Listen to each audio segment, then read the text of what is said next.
Oremos. Pai, nós queremos te agradecer por mais essa oportunidade que nós temos de bendizer o teu nome, glorificar o teu nome, por tudo aquilo que o Senhor tem feito no nosso meio. Rendemos louvores, ouvimos, ó Deus, de textos bíblicos, da confissão de fé. Cremos que o Senhor já está no nosso meio, que o Senhor já vem falando ao nosso coração, que o Senhor já vem preparando, ó Deus, preparando-nos para ouvirmos a tua mensagem, Pai. Então nós queremos te pedir que em nome de Jesus o Senhor derrame da tua graça e do teu amor sobre nossas vidas. É assim que nós oramos. Amém.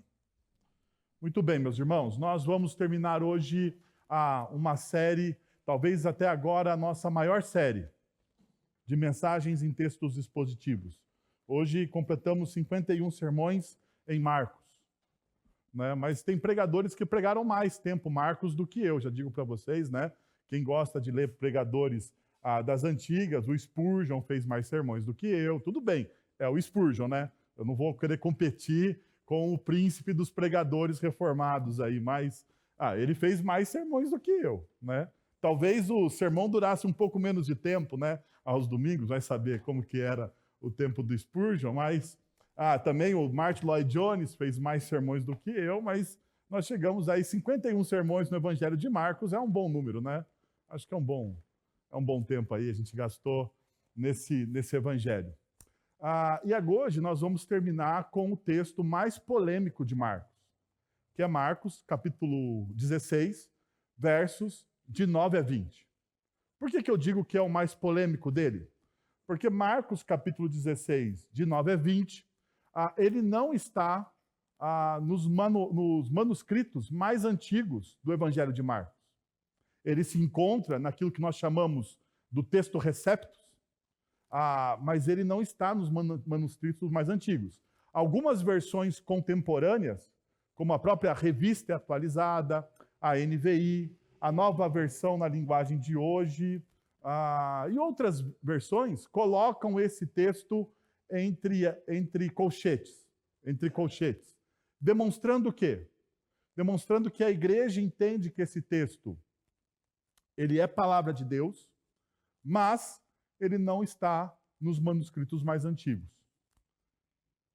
Nós confiamos na soberania de Deus nesse texto. Mas fique tranquilo, não é só Marcos que acontece isso. Por exemplo, quando você lê o texto do Evangelho de João, se você chega no versículo de número 30 de João, do capítulo de número 20, do versículo 30 do capítulo de número 20, você vai perceber que o versículo 30 e 31 do Evangelho de João parece que acabou o texto. Parece que acabou o texto. E Jesus fez coisas maravilhosas demais, que não podem ser relatados nos livros, ele faz um fechamento do texto e, de repente, capítulo 21. Caramba, meu. Capítulo 21 está lá, né?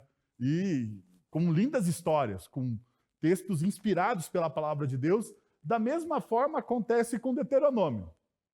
Deuteronômio, no final, ele vai narrar a morte de Moisés. Como nós sabemos, Moisés ele é o homem que escreve o Pentateuco, os 5 primeiros livros das Sagradas Escrituras. Mas como que ele escreveu a própria morte? Não tem como. Provavelmente, um outro autor escreveu. Isso não tem problema nenhum, porque o importante é que esse texto corrobora para a compreensão maior das Sagradas Escrituras. Para a compreensão maior. E o autor do texto não faz diferença nenhuma se é João Marcos, ou se é mesmo desconhecido, como a Carta aos Hebreus. A Carta aos Hebreus, o autor da Carta aos Hebreus é um autor desconhecido. Desconhecido. Não sabemos quem o escreveu. Mas ele continua sendo palavra de Deus. Por quê? Porque o importante é que Deus usou essas pessoas na sua graça e na sua misericórdia e aprove ao Senhor nos dar mais um trecho do Evangelho. Então, hoje pela manhã, diferente de todo o texto que a gente pregou no Evangelho de Marcos, eu fiz uma divisão seca, aquilo que nós chamamos um corte cirúrgico. Trabalhei como se fosse o final do Evangelho de Marcos 16, de 1 a 8, hoje pela manhã. E agora, a minha sugestão teológica, se eu posso fazer isso, uma sugestão teológica para o final do Evangelho de Marcos, é como se ele fosse um preâmbulo daquilo que iria acontecer com a igreja pós-ressurreição de Jesus. Porque é isso que nós vemos ali. Pós-ressurreição de Jesus, existem fatos específicos. Existe a comissão, a grande comissão, que é relatada em todos os evangelhos de maneira diferente, mas com pontes que se ligam, mas de maneira diferente. E essa grande comissão, ela permeia a vida da comunidade cristã. É certo que a grande comissão de Marcos, ela às vezes é usada por pessoas de má fé para explorarem a própria fé das pessoas. Eu gostaria de resolver isso também nessa noite. Bom, diante de essa primeira explicação, gostaria de convidar você então a abrir Marcos capítulo 16, verso de número 9. Quando Jesus ressuscitou na madrugada do primeiro dia da semana, apareceu primeiramente a Maria Madalena, de quem havia expulsado 7 demônios. Ela foi e contou aos que com ele tinham estado. Eles estavam lamentando e chorando. Quando ouviram que Jesus estava vivo e fora visto por ela, percebam, não creram. Não creram. Depois Jesus apareceu noutra forma a 2 deles, estando eles caminhando no campo. E se você ler o Evangelho de Lucas, você vai perceber que esses 2 que estavam caminhando no campo são os discípulos a caminho de Emaús, ou no caminho de Emaús. Eles voltaram e relataram isso aos outros, mas também nestes eles não creram. Mais tarde, Jesus apareceu aos 11 enquanto eles comiam. Censurou-lhes a incredulidade e a dureza do coração, porque não acreditaram nos que tinham visto depois de ressurreto.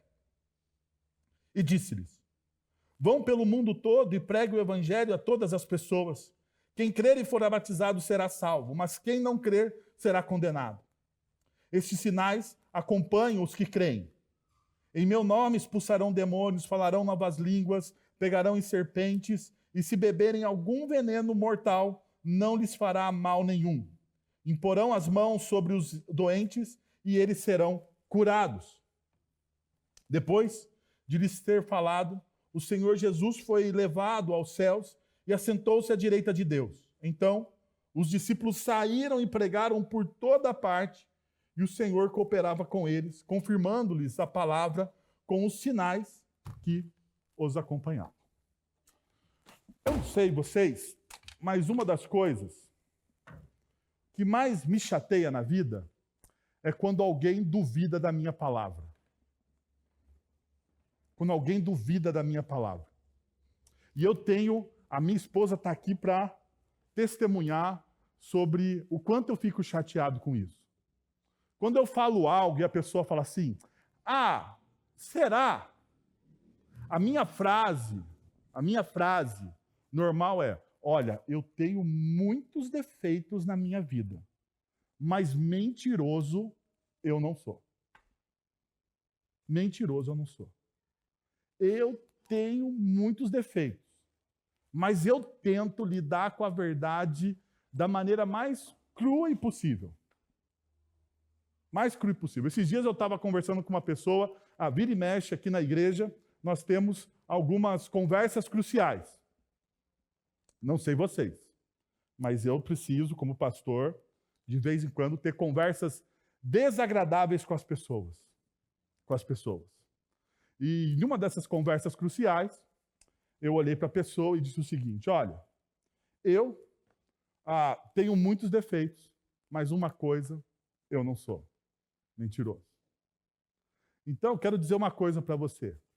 Eu já enfrentei a morte 2 vezes, e é verdade. Por 2 vezes eu quase bati na trave.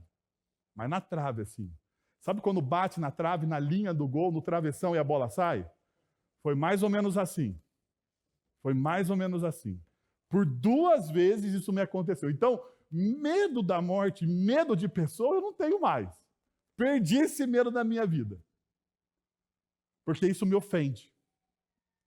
Me ofende.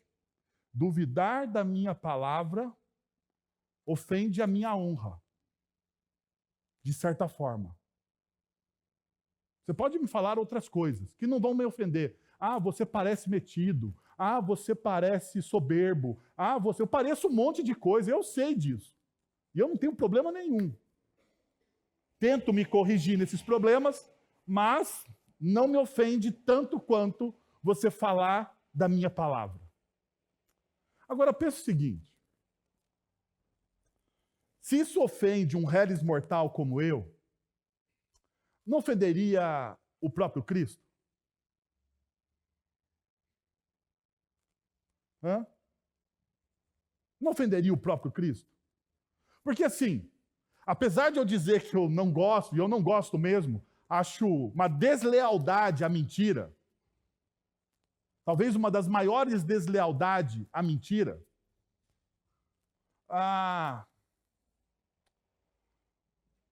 mas não confiar na palavra do Criador dos céus e da terra, colocar em dúvida as suas promessas, talvez seja perigoso demais para nós. E se você prestou atenção no texto, é isso que acontece. Em certa medida. Em certa medida. E eu gostaria de perguntar isso para você nessa noite.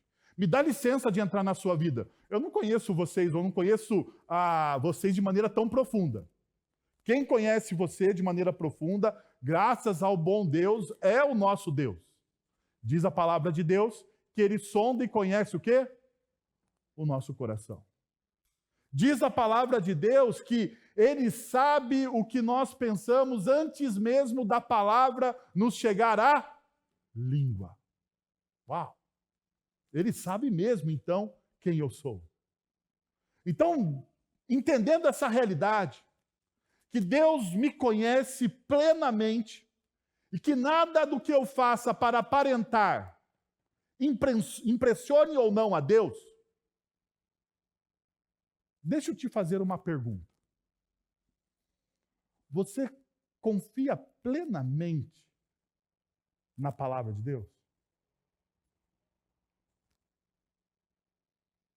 Veja, é uma pergunta tão simples, mas tão profunda, que se você for honesto nessa noite, você não a responde de bate-pronto. Não responde de bate-pronto.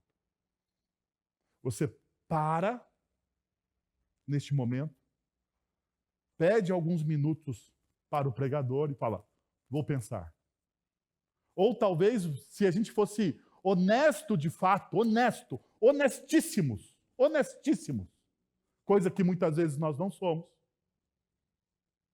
nós falaríamos o seguinte, semana que vem a gente conversa sobre isso.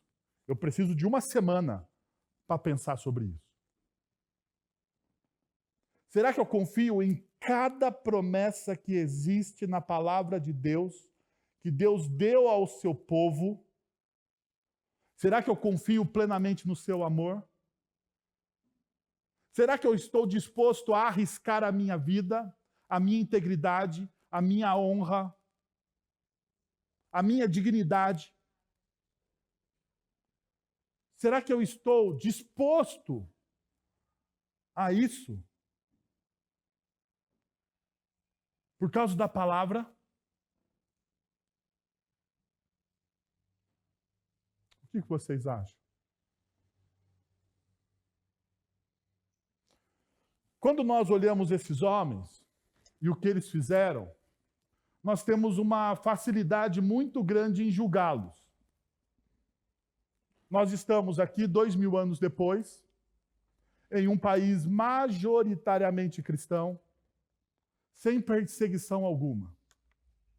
Então, quando você olha que Pedro vacilou, que eles não foram na crucificação, que eles não compareceram no dia em que Jesus foi julgado por Pilatos, que eles não foram à casa do sacerdote, ou quando Pedro foi ao pátio da casa do sacerdote, ele ficou em silêncio. Ou melhor, não ficou em silêncio, melhor seria se ele ter ficado em silêncio. Ele negou o Cristo. 2000 anos depois, é fácil, você tendo o final de toda a história, você julgar esses homens. Mas se coloque na pele deles naquele momento. Porque um dos exercícios que eu tento fazer quando eu estou lendo um texto bíblico, principalmente um texto descritivo, porque esse texto que nós lemos não é prescritivo, ou seja, ele não tem princípios claros, ele tem uma história, ele é um compilado de fatos que acontecem pós-ressurreição de Cristo. Quando nós olhamos para esse texto, é fácil a gente ter um certo julgamento sobre ele, não é? E muitas vezes, qual que é o problema do julgamento que nós temos? Nós nos colocamos na pele, na persona do bonzinho. Do bonzinho. Por exemplo, quando você lê as bem-aventuranças, né, você fala, bem-aventurados os pobres de espírito. Você fala assim, eu sou um pobre de espírito. Eu sou um pobre de espírito. Né? Bem-aventurados os que têm sede e fome de justiça. Você fala, eu tenho sede e fome de justiça. Eu oro todo dia para Deus tirar o presidente da República. Eu tenho fome e sede de justiça.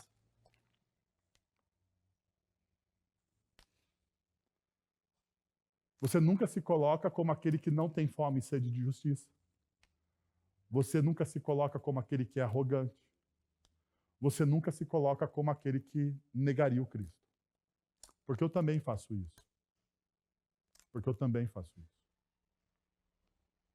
Sendo assim, eu queria começar a nossa reflexão dessa noite com o seguinte ponto. A verdadeira transformação começa quando aceitamos que ninguém está fora do alcance da graça. A primeira coisa que esse texto me ensina, quando eu leio ele, é que ninguém, absolutamente ninguém, está fora do alcance da graça. Eu sei, eu e você, religiosos de carteirinha, gente que se julga acima dos outros, muitas vezes queremos excluir pessoas da graça. Queremos dizer quem é agraciado e quem não é agraciado. Nós queremos ser os carimbadores do céu. Os carimbadores do céu. Este vai, este merece. Olha como ele se comporta. Olha, ele se veste como se fosse ver Deus todos os dias. Esse merece ir para o céu. Esse aqui, esse não. Esse não. Olha essa pessoa. Olha, essa pessoa tem quantas tatuagens? Quantas tatuagens? Acima de 3 tatuagens não vai para o céu. Às vezes a gente faz isso. Carimbadores. Carimbadores de coisas que nem às vezes estão nas Sagradas Escrituras. Mas as Sagradas Escrituras me ensinam, de maneira enfática, que a verdadeira transformação começa quando aceitamos que ninguém está fora do alcance da graça. E talvez isso seja uma lição que a igreja precisa aprender. A igreja precisa aprender que este lugar é um lugar de pessoas imperfeitas. Eu já falei que daqui a alguns dias, sei lá, a gente vai ter uma placa pendurada na frente da igreja. Proibida a entrada de pessoas perfeitas. Porque se você se julga acima da média, aqui não é o seu lugar. A comunidade do Redentor, do Cristo ressurreto, é uma comunidade de pessoas que necessitam da graça e precisam da transformação. Veja o que o texto bíblico nos diz nos seus primeiros versículos. Quando Jesus ressuscitou, na madrugada do primeiro dia da semana, apareceu primeiramente a Maria Madalena. E daí o texto bíblico, como nunca foge da verdade, ele classifica quem é Maria Madalena. E o texto bíblico diz o seguinte, que Maria Madalena recebeu a libertação, ou que Jesus havia expulsado dela o quê? 7 demônios. Bom, ela era uma pessoa aprisionada. Então, a primeira coisa que nós vemos aqui é que a graça restaura a nossa dignidade, redimindo o que o pecado destruiu. A primeira coisa que a graça faz é restaurar a nossa dignidade. Maria Madalena era uma mulher que nela habitavam 7 demônios. Para as nossas mentes modernas, materialistas, esse negócio de 7 demônios habitarem uma pessoa é quase que inimaginável. Inimaginável. Inimaginável. Mas deve ser um verdadeiro inferno. Deve ser uma prisão absoluta. A mente dessa mulher era cativa. Eu não sou muito daqueles que se importam com numerologia bíblica. Mas alguns teólogos que gostam dessa numerologia bíblica vai se lembrar que o número 7 é o número da perfeição.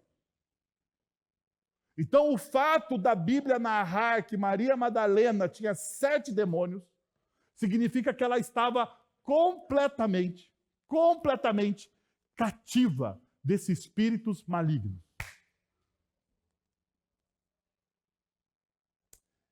E essa é a primeira mulher a quem Jesus se apresenta. Ou melhor, essa é a primeira testemunha a quem Jesus se apresenta. E perceba, ao aparecer primeiro a uma mulher cujo testemunho não era aceito como validade, ou seja, se Jesus quisesse aparecer para alguém e ter o seu um testemunho válido, precisava ser para quem? Para um homem. Para um homem. Daí Jesus aparece para Maria Madalena, uma mulher que foi possuída ou que tinha uma experiência de espiritualidade de cativeiro, e a essa mulher que Jesus dá a graça de aparecer. Jesus, então, ele desafia o preconceito e rompe com a barreira da separação social. Agora, perceba uma coisa. Eu gostaria de convidar você a relembrar comigo alguns fatos importantes do Evangelho de Jesus. Maria Madalena não é a única pessoa que está na história do Cristo de reputação duvidosa. Ou é? Você se interessa por genealogia? Sim ou não? Hoje tem um site, não sei se vocês sabem, tem um site aí, eu não sei, a minha irmã que me mandou, um site que você coloca lá o seu sobrenome e eles acham a raiz do seu... Não é verdade esse negócio? Tem um site que coloca lá o seu sobrenome e eles acham da onde você veio. Da onde você veio. É muito legal saber da onde a gente veio, né? Agora, perceba, no Evangelho de Mateus, no capítulo de número 1, nós temos ali a genealogia de quem? De Jesus. E a genealogia de Jesus, em Mateus capítulo 1, ela é apresentada de maneira diferente, porque lá nós vemos homens e mulheres, coisas que não eram muitas vezes comum naquele tempo. Comum naquele tempo. Temos homens e mulheres sendo apresentados. Mas no versículo de número 3, nós temos uma mulher que é apresentada. Qual mulher é apresentada no versículo de número 3, na genealogia de Jesus? Tamar. Eu sei, você pensou em Raabe, eu também pensaria em Raabe. Também, porque Raabe é a mais conhecida. Mas eu não sei se você sabe quem é Tamar. Tamar ocupa um lugar notável na genealogia de Jesus, conforme descrito em Mateus capítulo 1, verso de número 3. Ela é uma das 4 mulheres mencionadas na linhagem de Jesus, o que a torna uma figura significativa. A história de Tamar encontra-se em Gênesis capítulo 38. Ela é complexa e principalmente desafiadora, mas revela as verdades profundas sobre a graça de Deus e o como essa graça inclui pessoas imperfeitas. Tamar era uma mulher cananeia, casada com Er. Er era filho mais velho de Judá. Er, sendo ímpio, foi morto por Deus, deixando Tamar viúva e sem filhos. Gênesis capítulo 38, verso 7. Segundo a prática do levirato, o cunhado de Tamar, Omã, deveria se casar com ela para garantir a continuidade da linhagem de Er. No entanto, Omã também morreu. E Tamar ficou numa situação devastadora. Sem o marido e sem o quê? Descendente. Gênesis capítulo 38, versos de 8 a 10. Determinada a assegurar a continuidade da sua família, Tamar tomou uma atitude ousada e arriscada. O que Tamar fez? Você lembra? O que Tamar fez? Disfarçou-se de prostituta. Ofereceu-se a quem? Ajudar o seu sogro.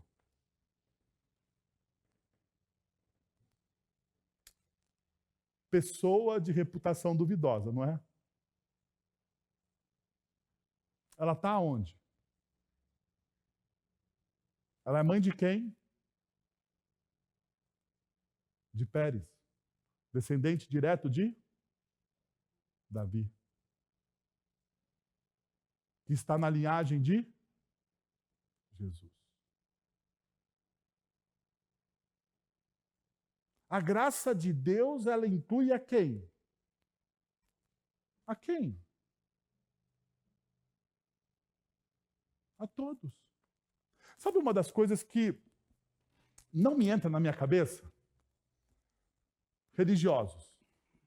Religiosos costumam dizer que para as pessoas fazerem parte de uma comunidade cristã, elas precisam ser o quê? Perfeitas. Perfeitas. Perfeitas. Quantas vezes eu, como pastor, encontrei pessoas que não se sentiam dignas de fazerem parte de uma comunidade cristã. Eu não me sinto digno, pastor. Eu não posso exercer um ministério, servir na igreja, porque afinal de contas o Senhor não sabe a minha história. Não sabe a minha história. Eu não me sinto preparado, eu não me sinto alguém que possa exercer qualquer ministério dentro de uma igreja, porque a minha história, pastor, ela é complicada. A pergunta é, quem daqui não tem uma história complicada? Talvez a nossa história não seja tão complicada quanto a história de Tamar. Mas ela é complicada também. Ela necessita da graça. Nós precisamos de arrependimento. E aqui está uma das coisas que talvez você não entenda, como eu passei muito tempo sem entender. Pergunta, deixa eu perguntar para vocês, o que o Evangelho exige? Qual é a exigência do Evangelho? Obediência ou arrependimento? Qual é a exigência do Evangelho? Obediência ou arrependimento?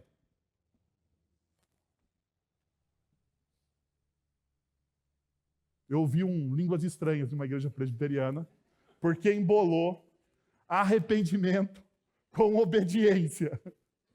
E daqui ficou estranho, viu? Olha, se eu fosse um pastor pentecostal, daria glórias de pé aqui agora. Mas o fato é que as Sagradas Escrituras nos convidam a uma única coisa diante do Evangelho de Cristo Jesus, arrependimento. Não obediência. Obediência é fruto do quê? Do arrependimento. Se você é uma pessoa arrependida, se você é uma pessoa prostrada, se você é uma pessoa rendida ao Evangelho de Cristo Jesus, daí sim você conseguirá obedecer aquilo que Cristo Jesus nos dá no seu Evangelho. Caso contrário, não. E por que a gente confunde isso? Por que a gente confunde isso? Por que a gente exige obediência de pessoas que ainda estão em processo de transformação?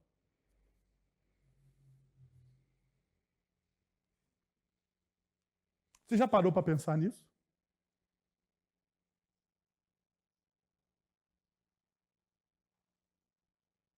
Que nem sempre o irmão que está ao seu lado está na mesma, como que eu posso dizer? No mesmo time da sua caminhada cristã, no mesmo tempo da sua caminhada cristã. Que nós todos aqui estamos num tempo diferente da nossa caminhada, do nosso momento. Que tem coisas que eu, como pastor, que caminha há um tempo no Evangelho, que ouve o Evangelho, que lê o Evangelho, que é a minha função fazê-lo, tem mais facilidade de entender, compreender e aplicar na vida do que aquele irmãozinho que acabou de começar. Então, por que a gente exige daquele que começou a mesma maturidade de uma pessoa que está há 30, 40, 50 anos na igreja?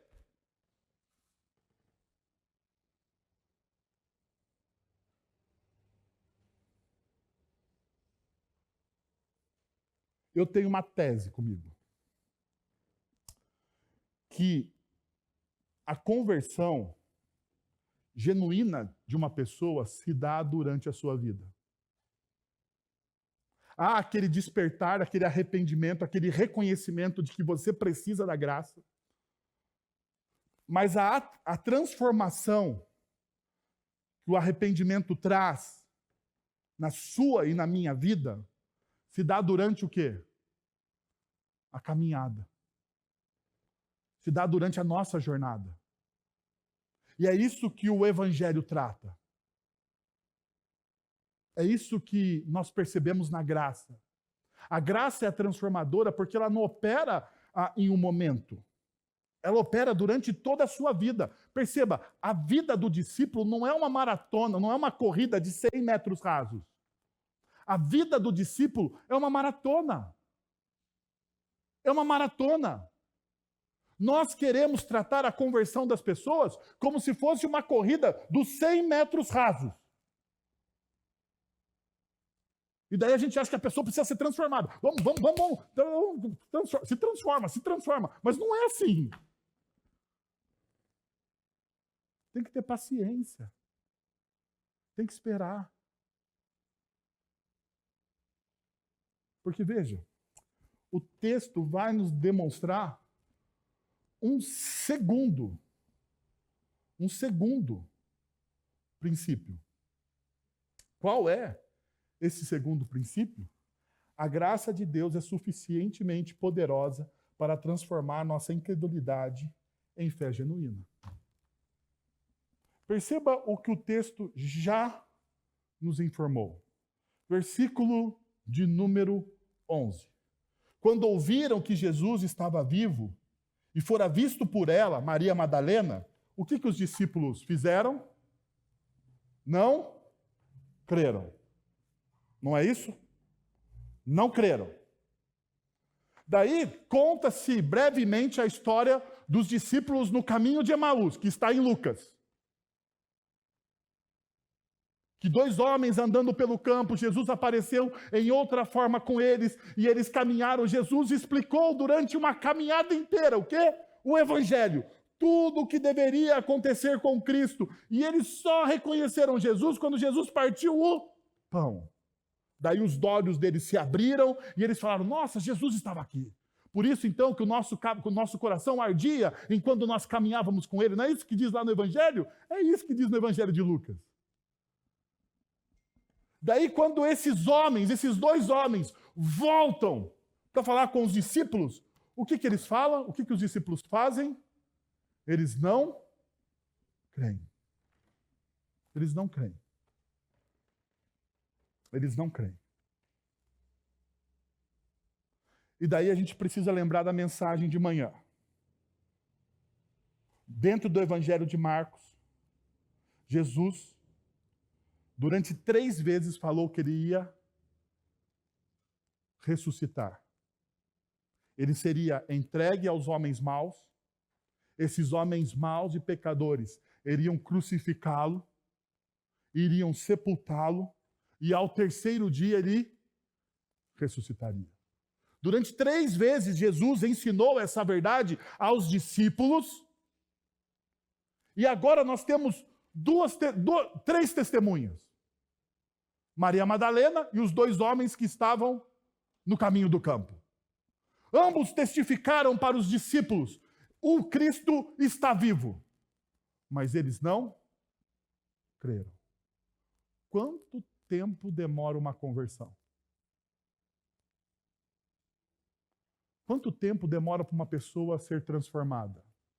Agora, para aí. Antes de você ficar desconfortável no banco.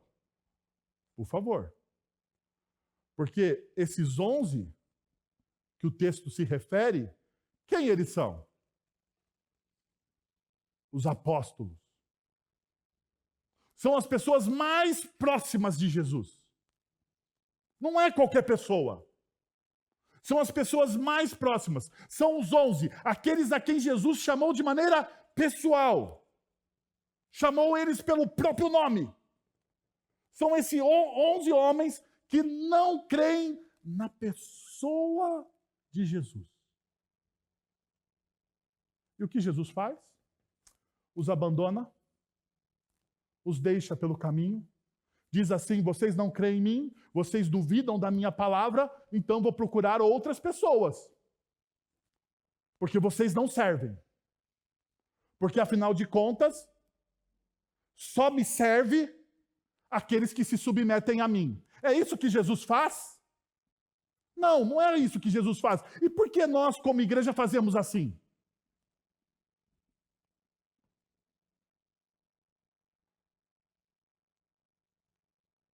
Por que nós, como comunidade cristã, temos uma atitude diferente do nosso Cristo? Agora, percebam que o texto vai nos dizer no verso de número 14. Mais tarde, Jesus apareceu aos 11 enquanto eles comiam, em um momento de comunhão. Comida nas Sagradas Escrituras é um momento sagrado. Você não come com qualquer pessoa, você come com a sua família, com os seus irmãos, com as pessoas que você ama. Então, aquela comunidade, apesar de esfacelada e desesperançosa, elas estão ali juntas, aquelas pessoas. E daí diz o texto bíblico que Jesus apareceu a eles e censurou-lhes a incredulidade e a dureza de coração. Porque não acreditavam nos que o tinham visto depois de ressurreto. Jesus foi lá e fez o quê?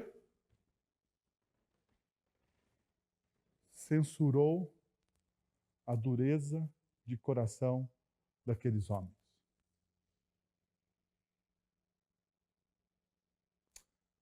Deixa eu te perguntar uma coisa. Eu gostaria que você fosse sincero no seu coração. Você gosta de ser repreendido? Hã? Você gosta de ser censurado? Você gosta de ser exortado?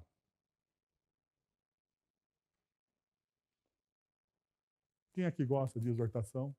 Não levante sua mão. Quem que gosta? Quem que gosta de um casamento chegar no momento, no final do dia, depois de um dia cansativo de trabalho, e chegar e falar assim: precisamos ter uma conversa séria. Séria. Precisamos ter uma conversa séria.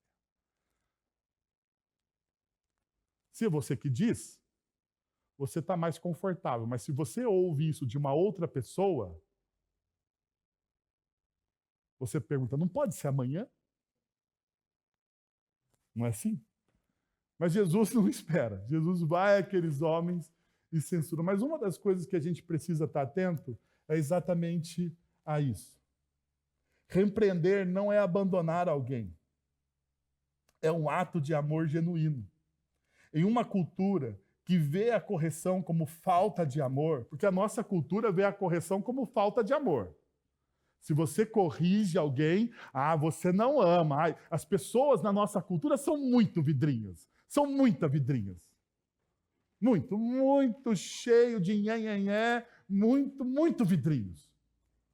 Infelizmente, a nossa cultura emotiva nos roubou a repreensão e a exortação, que são disciplinas bíblicas. Exortem uns aos outros. Está em pé de igualdade amar uns aos outros. E uma cultura em que vê a correção como falta de amor, a sabedoria bíblica nos ensina que quem ama corrige com firmeza e cuidado. Quem ama de fato alguém, não permite que essa pessoa vá ao inferno. Não é verdade? Não permite. Na nossa cultura, da falta de correção, nós estamos permitindo que os nossos filhos vão ao inferno. É isso mesmo. Você não pode corrigir, deixe ele descobrir o que é certo. É isso que a gente ouve. Não, você vai traumatizar o menino se você falar que ele está errado. Fala que ele está equivocado. Mas ele está errado? Ele está errado? Não, mas fala que ele está equivocado. Porque se você traumatizar ele, ele vai crescer uma pessoa sem autoestima. Daí você cria um libertino. Uma pessoa altamente desrespeitosa com todo mundo. Que não sabe pedir licença e não sabe falar obrigado. Já percebeu isso? Que hoje os nossos jovens não sabem pedir licença e não sabem falar obrigado. Mas você não pode corrigir. Deixa sair do coração dele. Tem que ser espontâneo. Espontâneo. Deixa eu te dizer o que a Bíblia diz que é espontâneo no nosso coração. A maldade. A maldade no nosso coração é espontânea. Só a maldade é espontânea no nosso coração. Porque a Bíblia diz que nós pecamos e estamos destituídos da glória de Deus. Daí isso é espontâneo. É espontâneo. O egoísmo é espontâneo. Para você ser gracioso, você precisa ser intencional. Intencional. Para você perdoar alguém, existe perdão espontâneo? Existe? Existe um perdão espontâneo? Vou perdoar espontaneamente quem me ofendeu. Não existe isso. Perdão é um ato consciente de que você vai assumir a culpa do outro sobre você e você vai colocar no seu cheque especial e a pessoa está livre da dívida. Isso é perdão. Mas é um ato intencional. Por isso que o texto nos exorta a essa realidade. A realidade de que a graça de Deus vai transformar a nossa incredulidade em credulidade. Porque perceba, Jesus não abandona. Jesus não abandona os seus. Jesus, ele volta. Ele volta, corrige com firmeza e fica com eles. E não só corrige com firmeza, como Jesus também continua o texto e dá a eles um último conselho. Jesus se revela poderosamente àqueles que serão comprometidos com a missão, fortalecendo-os e guiando-os em cada passo. Depois você percebe, no final, eu pulei uma parte aqui de maneira proposital. Fique tranquilo que a gente vai voltar a ela. No final, Jesus diz, depois de lhe ter falado, o Senhor Jesus foi elevado aos céus e assentou-se à direita de Deus. Então os discípulos saíram e pregaram por toda parte. E o Senhor cooperava com eles, confirmando-lhes a palavra com os sinais que os acompanhavam. Perceba o que acontece no texto. No final do texto, o Senhor acompanhava aqueles homens. Jesus não abandonou eles. Jesus, então, se fez o quê? Presente com eles. Presente com eles. Na caminhada daqueles homens imperfeitos, na caminhada daqueles homens que o negaram, na caminhada daqueles homens que o deixaram, na caminhada daqueles homens que o abandonaram, Jesus não os abandonou. Essa aqui é a graça de Deus. Esse é o evangelho de Jesus. Apesar de tudo, Jesus não os abandonou. Jesus permaneceu ao lado deles. Então perceba essa realidade. O texto não prescreve um método específico, mas descreve a presença de Jesus como um povo em missão. A autenticidade da missão não se mede pelos sinais em si, mas pela confirmação da mensagem de Cristo. Os sinais, qualquer que sejam, servem para edificar a igreja conforme necessário para o avanço do evangelho. Veja, por que eu estou dizendo isso? Porque o versículo de número 15 e o versículo de número 6 que diz, e disse, vão pelo todo mundo e pregue o evangelho a todas as pessoas. Quem crer e for batizado será salvo, mas quem não crer será condenado. O verso de número 17, e esses sinais acompanharão os que creem. Em meu nome expulsarão demônios, falarão novas línguas, pegarão em serpentes, e se beberem de algum veneno mortal, não lhes fará mal nenhum. Imporão as mãos sobre os doentes e estes ficarão curados. A gente olha para esses sinais e a gente que acha que esses sinais precisam nos acompanhar, então a gente é como se fosse um checklist. Não é um checklist. Deixa eu te dizer, não é um checklist. No entanto, os sinais acompanham aqueles que estão em missão. Estes sinais, não. Os sinais do reino de Deus. Sejam eles quais forem. Quais forem. Arrependimento de pessoas sendo curadas, seja ele qual Deus for em sua soberania e graça, ele ordena esses sinais. Mas o mais importante aqui do texto não são os sinais. O que é o mais importante do texto? Que Jesus os acompanhava. Não é isso que, fazendo uma ponte, não é isso que Mateus, capítulo 28, versos de 18 a 20 diz?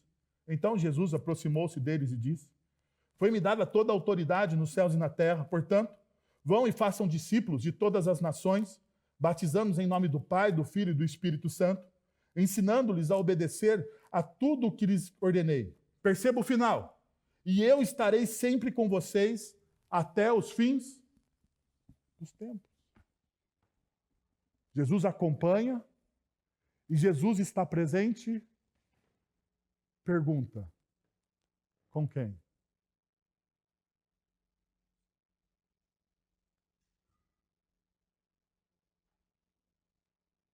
Tem um com quem aqui? Jesus acompanha e está presente com quem? Com quem está em missão. Não. Sinto muito. Se você não estiver em missão nessa vida, não. Jesus não chamou a gente para passear nessa vida. Jesus nos deu um propósito nessa vida. E o propósito nessa vida é você glorificar a Deus, não se tornando um pastor, não se tornando um missionário Indiana Jones, em lugares distantes, em terras longínquas, em tribos. Pode até ser. Tomara bom Deus que Deus te chame para isso. No entanto, neste momento da sua história, eu tenho certeza que Deus está chamando você a fazer missão aonde você está. No lugar aonde você trabalha hoje. Na empresa, entre os seus amigos, entre os seus parentes. Você brilhar como a luz do mundo e você salgar a vida dessas pessoas como o sal da terra. Jesus está te convidando a esta realidade nessa noite. Então, como é de praxe o Evangelho de Marcos, ele termina com uma pergunta, sempre. Marcos está exigindo de nós uma resposta. Você é aquele que caminha com Cristo? E pela sua pregação, você vê os sinais do reino? Perceba, não estou dizendo aqui que os sinais são aqueles sinais que estão, porque não é um texto prescritivo. É um texto que descreve a realidade de uma comunidade do primeiro século. Qual é o princípio do texto? O final dele. Jesus caminhava com aqueles que estão em missão. Deixa eu te perguntar se você quer de fato caminhar com Jesus. Se você quer de fato caminhar com Jesus, você precisa estar em missão. Sendo assim, deixa eu te desafiar a 3 posições nessa noite. Primeiro, transforme sua visão.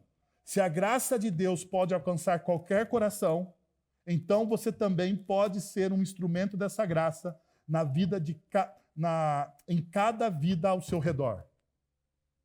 Transforme a sua visão. Não crie uma visão exclusivista.